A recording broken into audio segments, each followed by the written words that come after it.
Hello साथियों, नमस्कार। आप सभी का स्वागत है आपके YouTube चैनल सिलेक्शन पॉइंट पर। तो दोस्तों, जैसा कि आपको पता है कि हमने एक मुहिम प्रारंभ की है और उस मुहिम का अगर मैं नाम दूं तो वो रहेगी RBSC एंड NCERT, जिसमें हम कक्षा 6 से लेकर के 12वीं तक की किताबें हैं, चाहे वो वर्तमान में चल रही NCERT की हैं या RBSC की जो पुरानी किताबें थी 2010 या 2018 वाली, उनमें उन किताबों में जो राजस्थान के इतिहास से संबंधित महत्वपूर्ण बातें हैं, चाहे वो प्राचीन राजवंश से संबंधित हो या राजवंश से हो या 1857 की क्रांति से हो या प्रजामंडल या जनजातीय आंदोलन से संबंधित हो, उन सभी महत्वपूर्ण बातों को हम अध्ययन करेंगे और उनकी हम नोट्स के माध्यम से हम पढ़ेंगे। इन क्लासों में आप देखेंगे कि आपको इधर उधर भटकने की भी आवश्यकता नहीं पड़ेगी और आपको जो कक्षा 6 से 12 तक की जो किताबें हैं उनका एक साथ सार या निचोड़ मिलेगा आपको। और इन क्लासों में केवल आपको सीधे लाइन टू लाइन नहीं रटाया जाएगा, उसमें सभी बातें आपको समझाई जाएगी कि कौन सी बातें हैं परीक्षा की दृष्टि से महत्वपूर्ण है, इसलिए वो आप समझ में भी रखनी है। इन सभी बातों का जिक्र हमारी क्लासों में किया जाएगा। हमने अभी तक जो प्राचीन सभ्यता है उनको कंप्लीट किया है। उसके बाद में हम राजवंश में मेवाड़, राठौड़ और चौहान वंश, जिसमें हमने अजमेर, जालोर और रणथंभौर के चौहानों को कंप्लीट किया है। और अब हमारी जो क्लास है वो आमेर यानी कि जयपुर राजवंश में जो कछवाहे हैं उनसे संबंधित है, जिनका हमने पहला पार्ट अपलोड कर दिया है। अब हम उनके दूसरे पार्ट लेकर आए हैं। तो हमारी क्लास को अध्ययन करने से पहले हम कुछ बातें और भी कर लेते हैं जो परीक्षा की दृष्टि से जो नव युवक है जो तैयारी में लगे हैं उनके लिए, कि आपको पढ़ने के तरीके क्या होने चाहिए। आप ज़्यादा से ज़्यादा इन्हीं किताबों को महत्व देना, गाइडों के चक्करों में नहीं पढ़ना है, ठीक है। हो सकता है कि गाइडों से भी प्रश्न आ जाए, पर आप एक बात बताइए कि मान लो राजस्थान के इतिहास से संबंधित 10 प्रश्न आए हैं, उनमें से 8 जो प्रश्न हैं वो हमारे नोट्स यानी कि कक्षा 6 से 12 तक की किताबों से आए हुए हैं और 2 अदर किसी गाइड से आए हुए हैं, ठीक है। तो इससे अगर आपने इन्हीं किताबों को बहुत अच्छी प्रकार से कंठस्थ किया तो वो आप 8 प्रश्न कर लेंगे। और अगर 2 प्रश्न आपके छूटते हैं तो छूटने दो, वो सभी के छूट जाएंगे। उसमें विद्यार्थी अपना ऐसा नहीं है कि मेरे एक के छूटेंगे, वो सभी के छूटेंगे या गलत हो जाएंगे तो उनको छोड़ दो।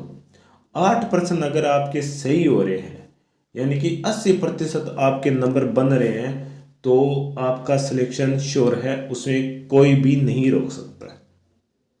तो मेरा तो यही कहना है कि आप सिर्फ और सिर्फ किताबों को ज़्यादा महत्व दीजिए। अगर आपके पास समय कम है तो गाइडों का कोई भी इस्तेमाल नहीं करना है और सिर्फ किताबों का इस्तेमाल करना है, ठीक है। और अगर कोई इस प्रकार की गाइड हो जिसमें पूर्ण रूप से वो NCERT या RBSC पर आधारित हो, उसके अलावा कोई एक भी बात उसमें जोड़ी नहीं गई हो, तो आप उस किताब को अवश्य पढ़ लें, ठीक है। और अगर आपके पास पर्याप्त समय है तो आप खुद अध्ययन करें, ठीक है। और अभी 5 या 6 महीने रहे हैं फर्स्ट ग्रेड और सेकंड ग्रेड में, तो समय थोड़ा कम है और सेकंड ग्रेड और फर्स्ट ग्रेड का मैटर भी बहुत ज़्यादा है और इस बार सिलेबस भी चेंज कर दिया है, तो और ज़्यादा बढ़ा दिया है। तो उन्हीं बातों को ध्यान में रखते हुए हमने और हमारी टीम ने एक मुहिम प्रारंभ की है, जिसमें आपको कक्षा 6 से 12 तक की जो राजस्थान के इतिहास, कला, संस्कृति, भूगोल और राजनीति, इनसे संबंधित जितने भी टॉपिक आपके लगते हैं उनको आपको नोट्सों के माध्यम से करवाए जाएंगे और उनके साथ साथ बहुत अच्छी प्रकार से वो आपको समझाया भी जाएगा। और उन नोट्सों की जो पीडीएफ है वो हमारे टेलीग्राम चैनल जो सिलेक्शन पॉइंट के नाम से है, और उसका डिस्क्रिप्शन, उसका जो लिंक है वो हम यूट्यूब चैनल के डिस्क्रिप्शन में दे देंगे, आप वहाँ से उसे ज्वाइन कर लेना, ठीक है। अन्यथा अगर आपको नहीं मिल पाते हैं, नहीं जुड़ पाते हो, तो आप मेरे मोबाइल नंबर लिख लो और उस पर मैसेज कर देना कि कौन से नोट्स आपको चाहिए, तो वो आपको अवेलेबल हो जाएंगे इनके, और उनके लिए कोई भी एक्स्ट्रा चार्ज नहीं रहेगा, ठीक है। 767619761567, ठीक है। इन नंबरों पर आप एक बार एसएमएस कर देना और बता देना सर कि मुझे इस प्रकार के नोट्स चाहिए, आपको अवेलेबल हो जाएंगे, ठीक है दोस्तों। तो इन क्लासों में आपको केवल और केवल किताबों पर आधारित जो ज्ञान है वही दिया जाएगा, इसके अलावा किसी भी गाइड का इसमें इस्तेमाल नहीं किया गया, ठीक है। समय कम है तो आपको भी नोट्स बनाने में समय नहीं मिल पाता है, तो हमने आपकी एक सेवा के लिए, या यूं कहें तो विद्यार्थी सेवा केंद्र खोला है हमने, जिसमें आपकी जितनी सहायता हो सकती है हम अवश्य करेंगे, हम और हमारी टीम, ठीक है।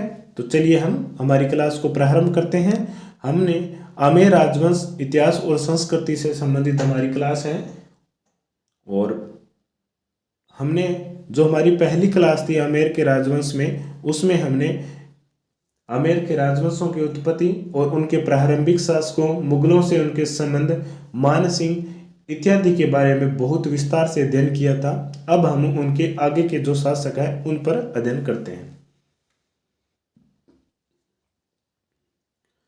बात करते हैं मिर्जा राजा जयसिंह की, ठीक है। मिर्जा राजा जयसिंह, जिनका कार्यकाल 1621 से लेकर के 1667 तक था, ठीक है। अच्छा, यहाँ पर 51 है क्या? ये 51 गलत हो गया मिस प्रिंटिंग, यहाँ पर आप लिख लेना 1621 से लेकर के 1667 तक है, यानी कि कितने वर्ष हो गए? 46 वर्ष। इनका जो कार्यकाल है वो कितने वर्ष रहा है मिर्जा राजा जयसिंह, या बोले तो जयसिंह प्रथम का 46 वर्ष, ठीक है। ये बातें होंगी सामान्य। इसके अलावा इन्होंने 11 वर्ष की आयु में 1621 में आमेर का शासक बना था। कौन? जयसिंह प्रथम या मिर्जा राजा जयसिंह। कितनी उम्र में? 11 वर्ष की उम्र में। ये उम्र इसलिए बताई जा रही है क्योंकि इनका जिक्र किताबों में किया गया है, और किताबों में लगभग बातें हैं जो परीक्षा की दृष्टि से महत्वपूर्ण है। हाल ही के अगर आपने एग्जाम देखे हैं तो, अगर नहीं देखे हैं तो एक बार जो भी रीट का हुआ है वो, इससे पहले सेकंड ग्रेड का और जो फर्स्ट ग्रेड का पेपर हुआ है वो भी आप एक बार अवश्य देखें, ठीक है। उनसे आपको ये सभी बातें समझ में आ जाएगी, ठीक है। इसके बाद में बात करते हैं मिर्जा राजा जयसिंह, जो 3 मुगल सम्राट जहांगीर, शाहजहां और औरंगजेब के कार्यकाल के समय रहे थे। इनमें से जो बीच वाला शासक है शाहजहां, जिन्होंने इन्हें मिर्जा राजा की उपाधि दी थी। किस उपाधि? मिर्जा राजा की उपाधि दी थी। किसने? शाहजहां ने इसे जयसिंह प्रथम को। इन्हें मिर्जा राजा की उपाधि शाहजहां के द्वारा दी गई थी। इसके बाद में 1623 में इन्हें मलिक अंबर के विरुद्ध में दक्षिण में अभियान में भी भेजा गया था। किसे? मिर्जा राजा जयसिंह को शाहजहां के द्वारा मलिक अंबर के विरुद्ध दक्षिण में भेजा गया था, ठीक है। चलिए अगले पॉइंट पर चलते हैं। 1629 में इन्होंने उत्तरी पश्चिमी सीमांत प्रांत में उज्बेकों के विद्रोहों को भी दबाया था। अब ये सन तो पूछे नहीं जाएंगे, परंतु इसलिए महत्वपूर्ण है क्योंकि कई बार इनको कालक्रम के अनुसार व्यवस्थित करने का भी ऑप्शन दिया जा सकता है कि निम्न अभियानों के जो मिर्जा राजा जय सिंह के हैं उनको कालक्रम के अनुसार व्यवस्थित कीजिए। ठीक है। उसके बाद में जय सिंह को 1636 में शाहजहां के साथ बीजापुर और गोलकुंडा अभियान पर भी दक्षिण भारत गए थे। ठीक है। इसमें ये सन महत्वपूर्ण है और इसके अलावा ये जो दो रियासतें हैं बीजापुर और गोलकुंडा, इनको भी ध्यान में रखना। और इनका संबंध किस शासक से है तो वो है आमेर के मिर्जा राजा जय सिंह प्रथम। तो प्रश्न इस प्रकार के पूछा जा सकता है कि शाहजहां ने या शाहजहां का नाम न लेकर के कि किस आमेर के शासक ने गोलकुंड और बीजापुर अभियान किया था, तब हमारा उत्तर रहेगा मिर्जा राजा जय सिंह प्रथम। आगे चलते हैं। 1637 में जय सिंह को मिर्जा राजा की पदवी देकर शुजा के विरुद्ध कंधार भेजा था। किसने भेजा था? शाहजहां ने। किसने भेजा था? शाहजहां ने मिर्जा की उपाधि देते हुए शुजा के विरुद्ध में कहाँ भेजा था? कंधार भेजा था। ये शुजा कौन है? शाहजहां का पुत्र है, जिनके बीच में बाद में उत्तराधिकारी युद्ध होगा। ठीक है। उसके बाद में हम आगे चलते हैं। एक मिनट। 1637 में जय सिंह को मिर्जा राजा की पदवी देकर शुजा के साथ कंधार भेजा गया था। आगे चलते हैं कि उत्तराधिकारी युद्ध हुआ था बहादुरपुर का, जो 1658 में हुआ था। इसमें शुजा को परास्त किया था। किसने? मिर्जा राजा जय सिंह ने, जो कि शुजा के विरुद्ध युद्ध करते हुए बहादुरपुर के युद्ध में इन्होंने शुजा को परास्त किया था। ठीक है। चलिए आगे चलते हैं। और औरंगजेब युद्ध के अंत में इन्होंने उत्तराधिकारी के युद्ध में इन्होंने औरंगजेब का पक्ष लिया था। अंत में प्रारंभ में औरंगजेब के विपक्ष में थे और बाद में इन्होंने किसका पक्ष लिया था? औरंगजेब का पक्ष लिया था। अब ठीक है। इन्होंने औरंगजेब ने इन्हें दक्षिण में मराठों के विरुद्ध अभियान पर भी भेजा था। यह भी बात बहुत महत्वपूर्ण है। इस बात पर चर्चा करने से पहले इस बात पर करते हैं। इस बात पर यह है कि औरंगजेब का जब उत्तराधिकारी युद्ध हुआ था शाहजहां के पुत्रों में, तो उस समय मेवाड़ का शासक कौन था? हमने जिक्र किया था राज सिंह थे, जोधपुर के जसवंत सिंह थे और आमेर के शासक कौन थे? मिर्जा राजा जय सिंह। ये तीनों ही प्रारंभ में औरंगजेब के विरुद्ध में थे, परंतु जैसे ही औरंगजेब की स्थिति युद्ध में ठीक लगी तो ये औरंगजेब के पक्ष में हो गए थे। औरंगजेब ने मिर्जा राजा जय सिंह को दक्षिण में मराठों के विरुद्ध अभियान में भेजा था और मिर्जा राजा जय सिंह उस सेना का नेतृत्व कर रहे थे और उनके विरोध में था मराठा सरदार शिवाजी।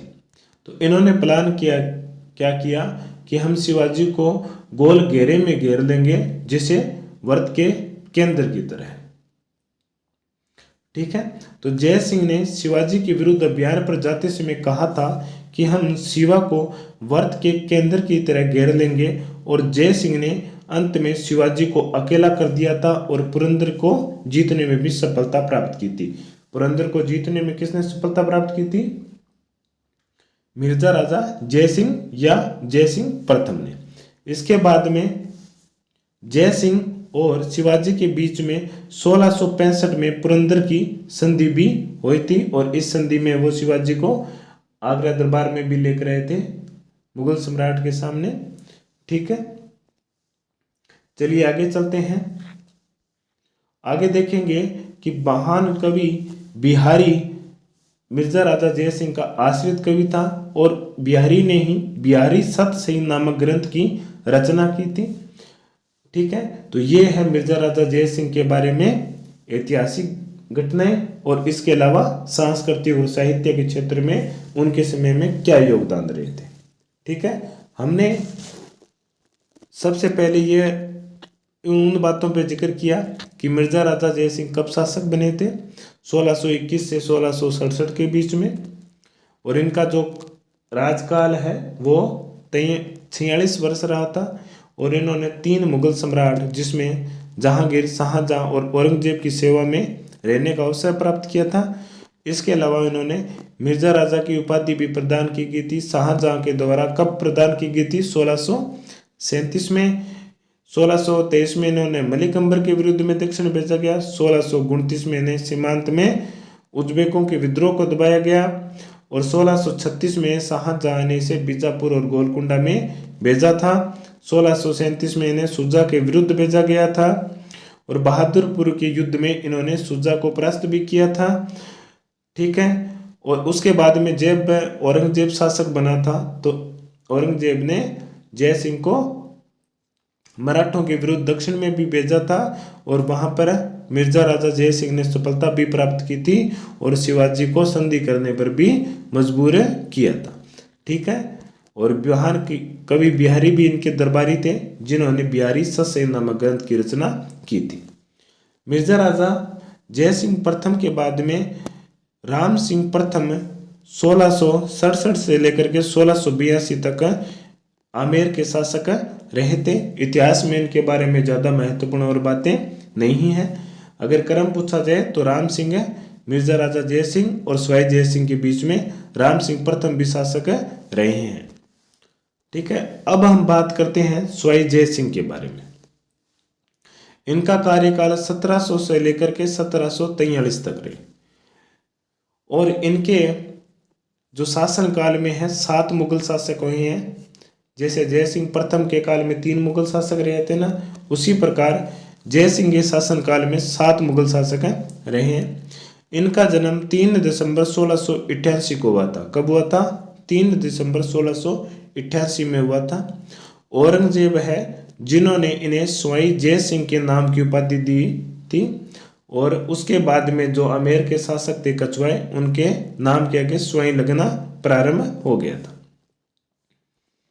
इसके बाद में जयपुर के सभी राजा अपने नाम के पहले स्वाई शब्द का प्रयोग करने लगे थे। 1700 में जय सिंह आमेर का शासक वह बना था। तो राज्याभिषेक कब हुआ था? 1700 में। कितने वर्ष की आयु में? 12 वर्ष की। और इनका शासनकाल कितने वर्ष रहा था? 43 वर्ष इनका शासनकाल रहा था। 1707 में जब औरंगजेब की मृत्यु हो गई थी तो उनके बाद में उनके पुत्रों में उत्तराधिकारी युद्ध छिड़ गया था। 1707 में औरंगजेब की मृत्यु के बाद उत्तराधिकारी युद्ध में जय सिंह ने आजम का पक्ष लिया था और जो युद्ध में जाजुआ के युद्ध में मुअज्जम विजय रहा था। इन्होंने आजम का साथ दिया था और विजय कौन हुआ था? मुअज्जम। कौन सी युद्ध में? जाजुआ के युद्ध में। जैसे ही मुअज्जम शासक बना, इन्होंने स्वाई जय सिंह को, जिन्होंने इनका जाजुआ के युद्ध में विरोध किया था और आजम के खेमे से इनके विरोध में हमला किया था या युद्ध किया था। तो मुअज्जम ने शासक बनते ही जो बहादुर शाह प्रथम के नाम से मुगल शासक बने थे और बहादुर शाह द्वितीय कौन थे? जो 1857 की क्रांति में अंतिम मुगल शासक भी थे।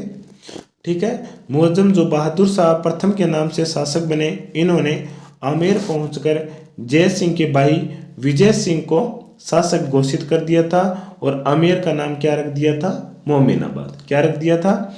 मोमिनाबाद रख दिया था। ये बात बहुत महत्वपूर्ण है कि किस मुगल शासक ने आमेर के शासक स्वाई जय सिंह को राजगद्दी से हटाकर उनके भाई विजय सिंह को शासक घोषित किया और आमेर का नाम मोमिनाबाद रख दिया। तब हमारा उत्तर रहेगा मुअज्जम या बहादुर शाह प्रथम। ठीक है। उसके बाद में मेवाड़ के एक शासक हुए हैं अमर सिंह द्वितीय की सहायता से जय सिंह पुनः आमेर का शासक बना था। ठीक है। अब इन शासकों, जो मेवाड़ के शासकों पर आता हूँ, तो इनके बारे में भी आप ध्यान में रख लेना। इनका क्रम पूछा जा सकता है। अमर सिंह द्वितीय के बाद में संग्राम सिंह द्वितीय बने थे और संग्राम सिंह द्वितीय के बाद में जगत सिंह द्वितीय बने थे। ठीक है। तो इस प्रकार के शासक को हमें ध्यान में रखना है क्योंकि एग्जामिनर यहाँ से आपको इस बात को उठाकर पूछ लेता है। परंतु हमने सिर्फ मेवाड़ राजवंश को पढ़ा था और मेवाड़ राजवंश में हमने इन शासकों के बारे में जिक्र नहीं किया था। तो आप ये सोचोगे कि ये गाइडों से नहीं बनेगा फिर प्रश्न, यहीं से भी प्रश्न बन जाएगा। किस प्रकार बनेगा हम आगे पढ़ेंगे तो और अच्छी तरह से समझ जाएंगे। ठीक है, चलिए आगे चलते हैं।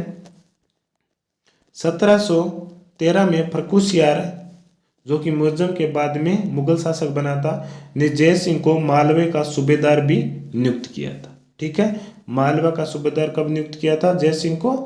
1713 में। जय सिंह के प्रयासों से ही मराठों के विरुद्ध संगठित होने के लिए 17 जुलाई 1734 को एक उरडा सम्मेलन हुआ था।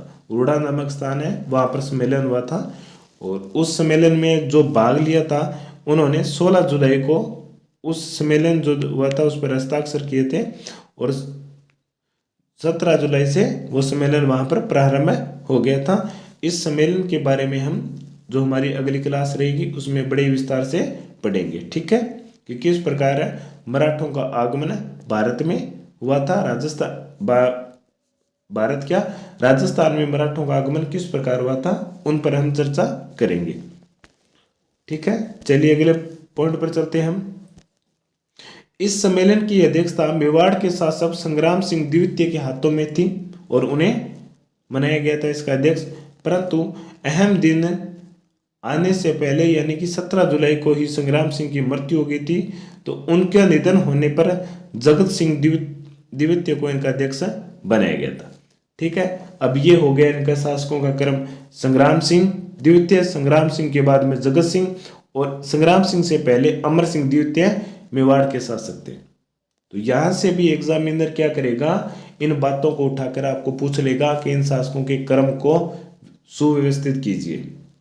तब आप ये सोचोगे कि यार ये प्रश्न तो था नहीं, सर ने हमें करवाया भी नहीं। तो ये बातें हमें किताब में ही लिखी होती है, बस हमें थोड़ी सी समझने की आवश्यकता होती है।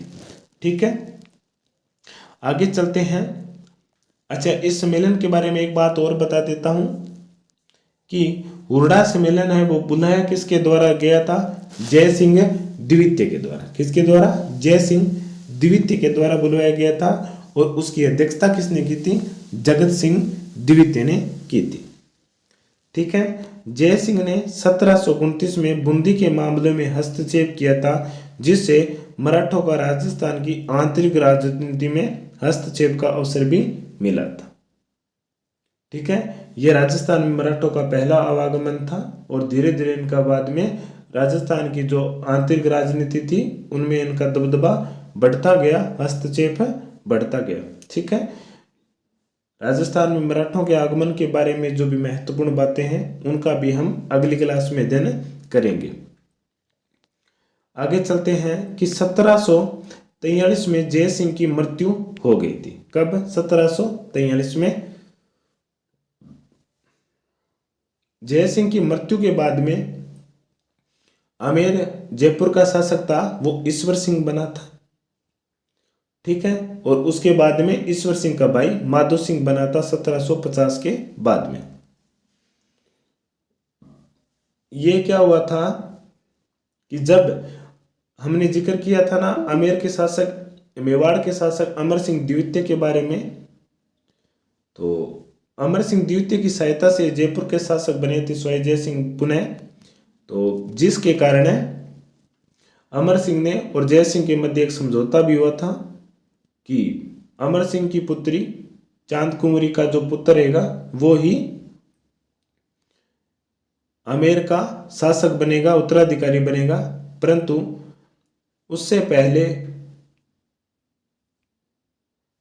जो जयपुर के शासक स्वयं जय सिंह की पहली पत्नी थी उनसे पुत्र उत्पन्न हो चुका था जिसका नाम था ईश्वर सिंह। वो वरिष्ठ होने के कारण आमेर का शासक बना था और उसके साथ ही जयपुर में जो आंतरिक क्लेश थी वो प्रारंभ हो गई थी। इनका हम हमारी अगली क्लास में बड़े ही विस्तार से अध्ययन करेंगे। 1725 में स्वयं जय सिंह ने नक्षत्रों की शुद्ध सारणी बनवाई थी और जिसका नाम रखा था जीज मोहम्मद शाही। क्या नाम रखा था? जीज मोहम्मद शाही। और इस जो सारणी का था विषय क्या था, वो नक्षत्रों पर आधारित थी। इसके अलावा एक बात यह भी है, इन्होंने 7 मुगल शासकों का शासनकाल देखा था। इसके अलावा जयसिंह ने जयसिंह कारिका नामक ज्योतिष ग्रंथ की भी रचना की थी। यह साहित्य रचना है जयसिंह के कार्यकाल के दौरान। इसके अलावा जयसिंह ने जंतर मंत्र बनाए थे, वेधशालाएं निर्माण की थी, जिनमें जयपुर, दिल्ली, मथुरा, उज्जैन और बनारस में स्थित वेधशालाओं का निर्माण भी करवाया था। चलिए आगे चलते हैं। जयपुर की जो वेधशाला है वो सबसे बड़ी वेधशाला है। ठीक है, जयपुर की जो वेधशाला है वो बड़ी है और जिसे जंतर मंतर भी कहा जाता है। और इसी जंतर मंतर को जुलाई 2010 में यूनेस्को के द्वारा विश्व धरोहर सूची में भी शामिल किया गया था। ये जयसिंह द्वितीय के कार्यकाल के कुछ साहित्यिक स्थापत्य कला से संबंधित महत्वपूर्ण बातें हैं। इसके अलावा जयसिंह ने एक बंगाल वास्तुकार विद्याधर की सहायता से एक नगर का नक्शा बनाया था और वो नगर था जयपुर, जिसकी नींव 18 नवंबर 1727 को आयताकार खंडों वाले नगर जयपुर के रूप में किया गया था। जयपुर का जो नक्शा था वो किसने बनाया था? बंगाली वास्तुकार विद्याधर ने। जयपुर की स्थापना दिवस कब बनाया जाता है? 18 नवंबर को। और इसकी स्थापना कब की गई थी? 18 नवंबर 1727 को। ये आयताकार का मतलब समझते हो कि जिस प्रकार प्राचीन जो सभ्यता थी, कालीबंगा, अहाड़, मोहनजोदड़ो, वो किस प्रकार थी? ग्रिड पद्धति पर थी। उसी अनुरूप जयपुर शहर को बसाया गया है। इस बात का भी आप ध्यान में रखना। अगला हमारा पॉइंट है कि 1734 में जयसिंह ने नाहरगढ़ के किले का निर्माण करवाया था, जिसे सुदर्शनगढ़ भी कहा जाता है। किसके द्वारा निर्मित है यह? जयसिंह द्वितीय के द्वारा। चलिए अगले पॉइंट पर चलते हैं हम।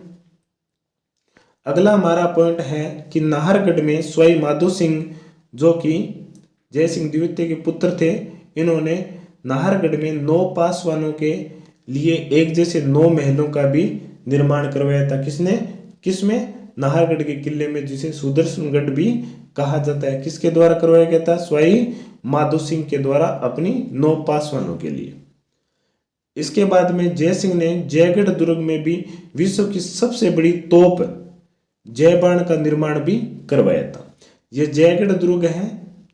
इसका नाम जयगढ़ इसलिए पड़ा था क्योंकि इसका जो वर्तमान स्वरूप है वो स्वाई जयसिंह द्वितीय ने दिया था। ठीक है, इसका निर्माण कार्य मानसिंह के समय से ही प्रारंभ हो गया था।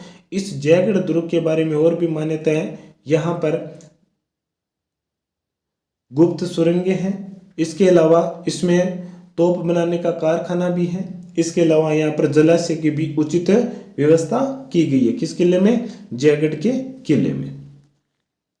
और ये जयगढ़ का किला है, यह भी विश्व धरोहर की सूची में शामिल है, जो हाल ही में रीट की भर्ती में आया हुआ प्रश्न है।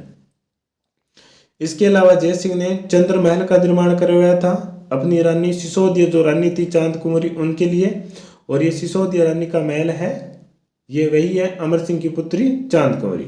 इसके अलावा जल महल का भी निर्माण करवाया था स्वाई जयसिंह ने। इसके बाद में जयसिंह के बारे में महत्वपूर्ण बातें हैं कि ये अंतिम हिंदू शासक है जिसने अश्वमेध यज्ञ संपन्न करवाया था। किसने? स्वाई जयसिंह ने। वह अंतिम शासक है जिसने अश्वमेध यज्ञ करवाए थे। और आज की जो हमारी अंतिम लाइन है कि स्वाई जयसिंह वह पहला हिंदू शासक था जिसने सती प्रथा पर रोकथाम का प्रयास किया था तथा विधवा विवाह को भी मान्यता प्रदान की थी। ठीक है दोस्तों, ये थी हमारी आज की क्लास। और आज की क्लास में हमने मेजर राजा जयसिंह और स्वाई जयसिंह यानी कि जयसिंह प्रथम और जयसिंह द्वितीय के बारे में पढ़ा है, उनकी ऐतिहासिक उपलब्धियां। इसके अलावा उनके द्वारा जो साहित्यिक रचनाएं या स्थापत्य के क्षेत्र में जो योगदान दिया गया था उनको बारे में भी हमने अध्ययन किया है। और इन क्लासों की जो PDF है वो हमारे टेलीग्राम चैनल पर अपलोड कर दी जाएगी और उसका जो लिंक है वो YouTube चैनल के डिस्क्रिप्शन में दिया हुआ है। और ऐसी ही नई नई क्लासों से प्राप्त करने के लिए आप हमारे YouTube चैनल सिलेक्शन पॉइंट को भी सब्सक्राइब कीजिए और बेल आइकन को भी प्रेस कीजिए ताकि हमारी जो भी नई अपडेट हो, नया वीडियो हो, वो आपको प्राप्त हो जाए, उसका नोटिफिकेशन मिल जाए। ठीक है दोस्तों, और ये क्लासें एक बार मैं पुनः कह देता हूँ, आपके लिए परीक्षा की दृष्टि से बहुत महत्वपूर्ण रहेगी और इसके साथ ही आपके समय का भी बचाव होगा, क्योंकि अगर हम अभी से कक्षा 6 से 12 तक की किताबों को लेकर बैठते हैं तो उसमें समय बहुत लगता है। तो उसी समय को ध्यान में रखते हुए हम सब ने मिलकर आपके लिए यह मुहिम प्रारंभ की है कि आप सिर्फ एक क्लास में ही उन सभी किताबों को जो कक्षा 6 से 12 है उनका एक साथ बड़े ही अच्छे प्रकार से अध्ययन कर सके। ठीक है दोस्तों, मिलते हैं हमारी अगली क्लास में। जय हिंद, जय भारत।